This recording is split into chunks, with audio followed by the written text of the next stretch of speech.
De même qu'Ésaïe avait été choisi et préparé pour annoncer la merveilleuse histoire de la croix et nous dépeindre des siècles à l'avance l'agneau de Dieu, Paul est appelé pour annoncer la bonne nouvelle du salut. C'est dans une rencontre personnelle avec Dieu que l'apôtre, comme le prophète, furent préparés pour leur service. Ils se virent alors tels qu'ils étaient au regard de celui qui est la sainteté parfaite. Malheur à moi, je suis perdu, s'écrie Isaïe. Et l'apôtre des gentils nous dit plus tard, je sais que le bien n'habite pas en moi, dans ma chair. L'un et l'autre se donnent alors à Dieu sans réserve. Me voici, envoie-moi, dit le prophète. Seigneur, que veux-tu que je fasse demande Saül. Les larmes que verse Ésaïe sur son peuple, la douleur de Paul devant l'aveuglement d'Israël, témoignent assez de l'agonie d'âme qu'ils souffrent et du don complet de leur vie au service de Dieu. Tous deux annoncèrent le message du calvaire. Pour le prophète, ce message était encore voilé, comme enveloppé. Mais lorsque l'apôtre des gentils commence son ministère, l'œuvre du calvaire est achevée, tout est accompli. C'est l'esprit de Christ lui-même qui inspire les deux serviteurs. À Ésaïe, il donne plus particulièrement le message des souffrances, de l'immolation. À Paul, celui des fruits à jamais glorieux et bénis du sacrifice du calvaire. Aussi, ne sommes-nous pas surpris d'entendre l'apôtre déclarer expressément que l'évangile qu'il annonce ne vient point de l'homme, et qu'il ne l'a reçu ni appris d'aucun homme, même pas de ceux qui avaient été témoins des souffrances du Christ, mais qu'il le tenait d'une révélation du Seigneur.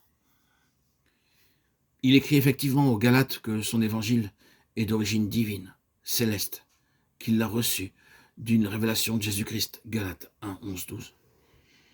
Ainsi, le Christ ressuscité retourné auprès du Père expliqua lui-même, enseigna lui-même à l'apôtre Paul tout ce que comportait son sacrifice, ses causes et ses résultats. Si cette pensée reste en nos cœurs pendant que nous étudions la prédication de la croix dans les épîtres de Paul, celle-ci se révélera aussi à nous comme étant bien la puissance de Dieu. D'ailleurs, nous avons une autre preuve de l'origine divine de l'évangile prêché par Paul. Ensuite, d'une révélation, Galates 2, il partit à Jérusalem pour y voir les apôtres, ceux qu'on regardait comme des colonnes, et leur exposer l'évangile qu'il prêchait parmi les gentils. Il constata alors qu'il avait été si parfaitement instruit par Jésus lui-même que les plus considérables d'entre eux n'eurent rien à lui communiquer. Ceux qui avaient suivi Jésus sur les chemins de la Palestine, qui avaient été les témoins de sa mort,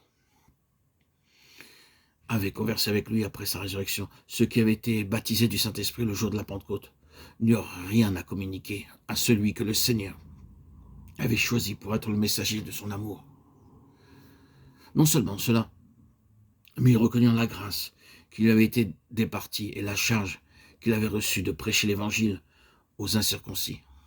Aussi lui donnèrent-ils la main d'association, démonstration irréfutable, et pour tous les siècles l'Évangile de Paul fut en harmonie parfaite avec le leur.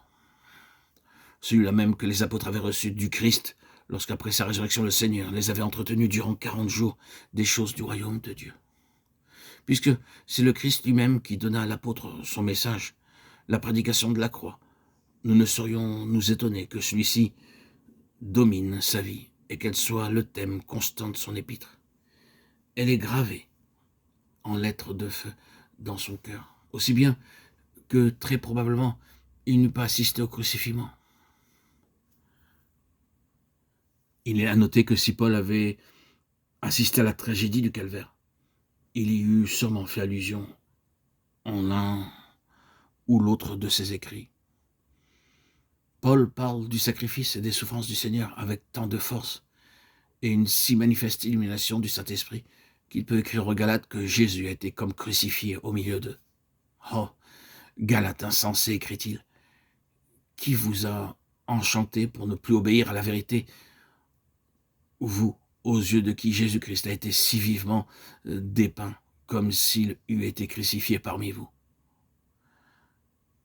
Que Dieu, dans sa bonté, nous donne encore les secours de son esprit, dès à présent, dès maintenant, aujourd'hui, chers auditeurs, chères auditrices, qu'il illumine pour nous le message de la croix confié autrefois à son serviteur Paul, et qu'il puisse daigner y rendre encore témoignage aujourd'hui comme dans le passé.